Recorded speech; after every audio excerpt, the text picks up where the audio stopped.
Hello collectors, it's Steven here bringing you a review of the Nendoroid Pokemon Trainer Red Champion version.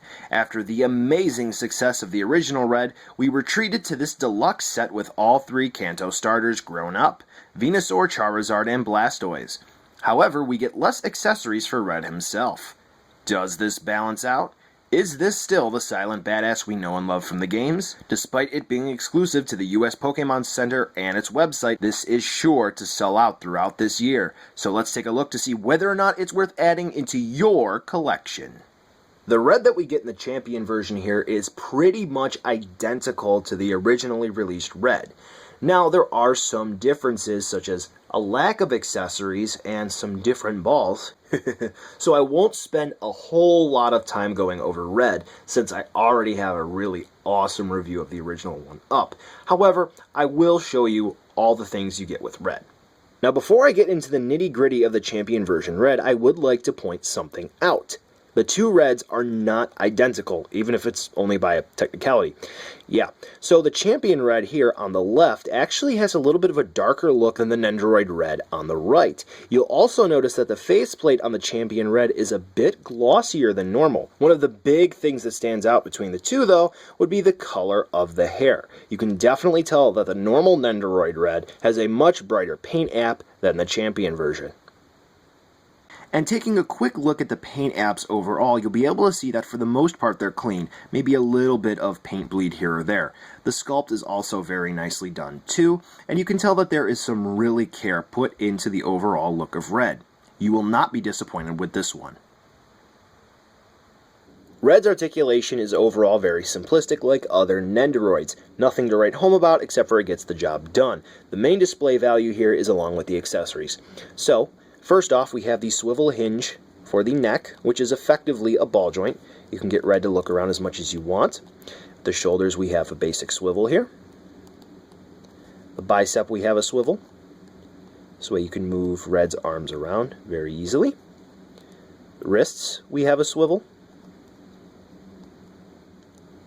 The waist, we have a little bit of a swivel, so you can twist and turn Red like so. And then the hips use the same style joint as the neck, so you can spin those around very easily. Now, something I've noticed, the Nendoroid joints, as you can see here, the one with the Good Smile logo on them, they are rather loose on my Champion Red. So they're very easy to move around, as you can see here. And all of these swivels like to bend easily like that. So when you're swapping out parts, be careful you're not actually twisting or bending something and you'll break it. Yeah, definitely a step down in quality from my original Red. Don't know why that is. Maybe cheaper plastic? Don't know. But when you're swapping out parts, just be careful. And when you're moving Red around, make sure you're using a lot of care. Now, the Champion version of Red only comes with one extra faceplate, and that is a rather intense one that you should be familiar with. Now, to swap out the faceplates, all you have to do is remove the front of the hat, remove the currently attached faceplate like so, line up the new faceplate with the neck joint, attach the front of the hat, and then like that, Red is ready for a Pokemon battle. And of course, where would Red go without his trusty bag? Now, the paint apps are pretty nice, but keep in mind this is mostly translucent plastic with paint, so if you scratch it, that's not good. But of note right here, this little latch, or whatever that would be, it looks a little lopsided. Not the best. But to attach this bag to Red, what you have to do, at least what I like to do, is first pop off the head, easy peasy like so. Then line it up with the hole on Red's back, push it in ever so gently, reattach the head, and bada bing. Now he's really ready to go on a Pokemon adventure. Because Red's arms are nothing but swivel connections, swapping them out for different parts is super easy to do. Take the right arm for an example. We get a new part from the bicep down, which makes it look like Red is sticking his hand in his pocket, while for the left arm we get this unique piece, which makes it look like from the shoulder down, he's sticking his arm out to the side. We also get a unique right hand part to make it look like Red is pointing, and a unique left arm part to make it look like Red is holding a Pokeball. Now, instead of getting the standard Pokeball, which all of the Nendoroids have come with so far, we get a Great Ball and an Ultra Ball. Ooh, ah. Now, there are holes on the bottom and the back, just like the first Pokeball, which came with red. However, do take note that there are no new sculpt marks to this. Yeah, all the details are just found in the paint, so don't expect perfection. And getting red to hold onto one of these balls is very easy to do. Peg on the hand, hole in the ball, line up hole with peg. You may need to be a little forceful in order to get it in, but once you do, red is ready to go capture some Pokemon. And last up for the accessories, aside from a spare neck joint, we get the nice Nendoroid stand. Ah, that's nice to have, so this way red doesn't fall over when you go to put them up on your shelf. Overall, this package we get with red is nice, despite the fact that it's a little bit of a step down from the original red. Now, the real stars of the show here, I think, are the Pokemon Red comes with, and we're going to take a detailed look at each one. First up, we're going to start with good old Venusaur, the final evolution of the first grass starter. Venusaur here looks pretty nice, and the articulation, despite it being minimal, is rather fitting for Venusaur. Now, one of the critiques that most people have about the Pokemon overall is that they look kind of smushy, and I tend to agree. But you need to keep in mind, these are all Nendoroid style. Getting a close-up look at Venusaur here, you can tell that the paint apps are spot on, with little to no issues at all. The toenails are painted correctly, and even the spots up here on the flower are nicely done. The only issue that I would say is, along its butt, it has a butt crack, which is a bit unfortunate, but that is a part of the casting process. Now, something you may have seen in my unboxing video, the top floral part of Venusaur is attached by this square peg mechanism, so make sure you're attaching it correctly. For articulation, it's the bare minimum for Venusaur. The hind legs feature swivels that move like so. The front legs feature swivels that move like so, but they are hindered in movement by the head. And the head is on a simple ball joint that you can wiggle around like this. And you can turn from side to side, but unfortunately the plant on Venusaur's back does block this a little bit. However, this is a nice little Venusaur figure. For accessories, as you saw just a little bit ago, Venusaur comes with this Frenzy Plant accessory. Looks a bit more like Leaf Storm to me, but, you know, it is what it is. And you can play pretend, so it's not that big of a deal. It's made of a nice green translucent plastic, and the leaves are painted pretty well. As you can see, it's relatively hollow, so it doesn't weigh too much, and it feels rather soft. And it's easy to display Venusaur with. The only true downside to Venusaur's display value, though, is it has that neutral expression. Different heads to give Venusaur different expressions, like roaring or happy, would have been preferred because, to be honest, this is just kind of bland.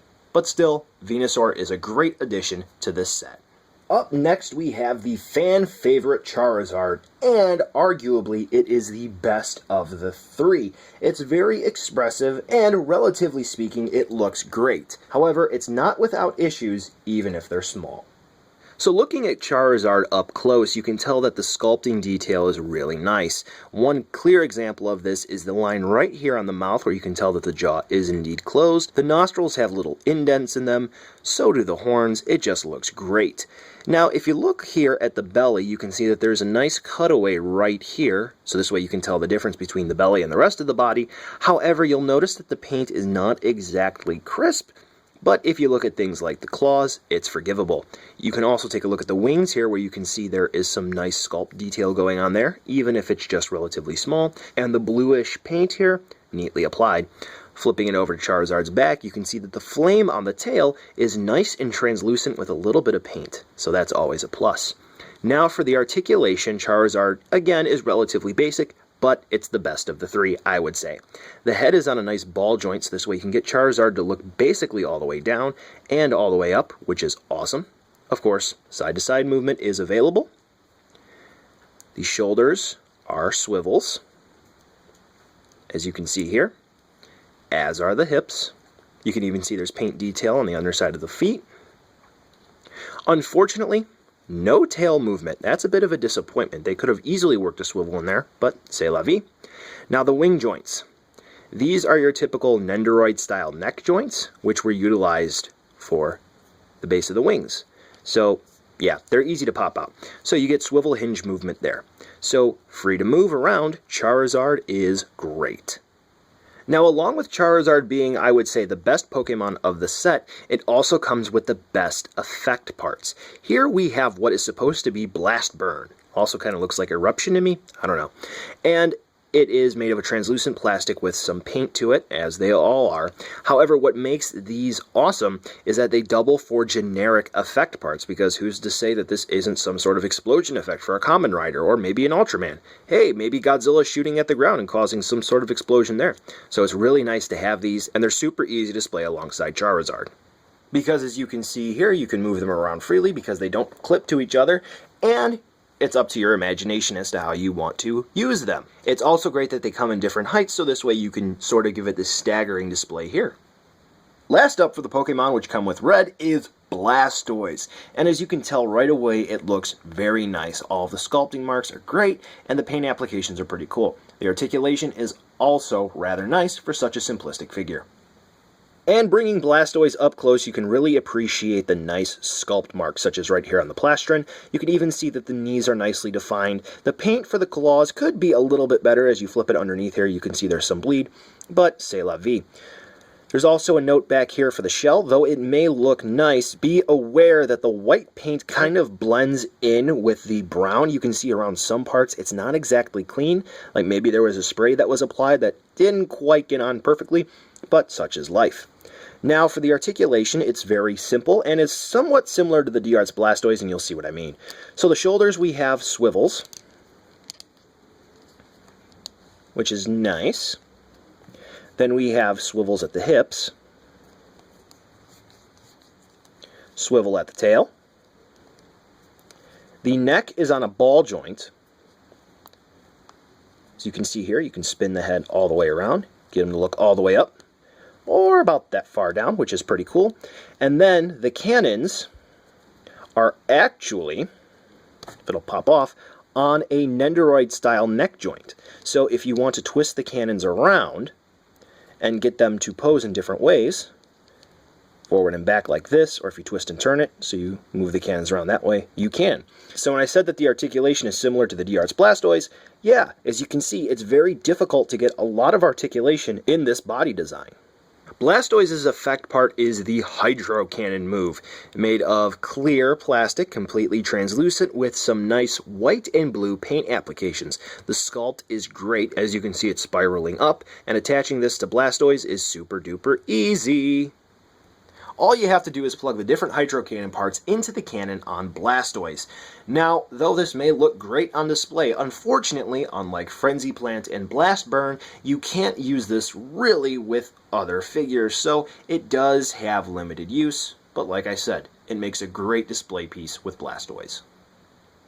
Red here is identical to the size of the previously released Nendoroid Red, so for a size comparison, it's super simple. Some Smash characters he's associated with from the video games, and some of the other Pokemon Nendoroids and their trainers. Basically, you should already know what to expect. Now, the Pokemon here are going to get a little bit of a different treatment. Of course, you'll see them alongside some other Nintendo characters, the same ones you saw alongside Red. However, there's going to be a nice little family shot to go along with each Pokemon. First up, for our nice family shot, we have Venusaur here. Now, the Bulbasaur is from the original Nendoroid Red, and the Ivysaur is from the Kanto Starter 3-pack that Tomy released, and you can pick that up at Walmart or at Toys R Us. As you can see, everything flows nicely, and it's a good representation to have on your shelf of the Bulbasaur family. But of course, what comparison wouldn't be complete without a comparison to the D-Arts? So as you can see here, the D-Arts is slightly larger than the Nendoroid Venusaur, but still, they both have their pros and their cons. Up next, we have the Charizard family. Again, Charmander is from the original Nendoroid Red, Charmeleon is from the same battle set that Ivysaur came from, and this Charizard is from the Champion version Red. And here we have the D-Arts Charizard alongside the Nendoroid. Wow, the D-Arts is much bigger. And wrapping up this section, we have a comparison for Blastoise. Again, Squirtle is original Nendoroid Red, Wartortle is a part of that 3-pack, and this Blastoise is part of the Champion version. And here a comparison with the D-Arts, where you can see that the D-Arts is definitely bigger than the Nendoroid. So as you can see, the Nendoroid Pokemon which come with red are pretty nice and they're decently sized. However, keep in mind that if you're going to mix and mingle them with different display pieces and different lines, you may get not the best results for scaling. But like I said, they do look nice. So, buy it now, skip it, or wait for it. Yeah, right, it's shit or get off the pot on this thing, despite it being $100. When we get down to brass tacks, there's a reason why the first Red sold so well. Not only is Red popular because Gen 1, but it was an amazing display piece. This set, it doubles those factors, and it's even better if you have the original Red for a more enhanced display. The starters also come with effect parts and scale alright with some other Pokemon figures, and if you don't care about scale, then they'll blend in well overall. Despite this though, the set isn't without its flaws. Red's different arm parts can be difficult to get in the sockets when swapping them out, and I've almost broken a peg or two. Also, some might find the starters to look a bit squishy and not that great with only one expression, Venusaur being the main example here. However, this is a nice addition to the Nendoroid lineup, and it's great for Pokemon fans. Hopefully, we'll be getting more Nendoroids of this quality for the rest of the 20th anniversary celebration. Well, that's it for this video. Be sure to give it a like and be sure to subscribe. While you're here, why don't you go ahead and click on the thumbnails on the screen now? You'll be taken to some other awesome videos. Be sure to check the description for some neat links hand-selected by me. Thanks again, and I'll catch ya in the next video.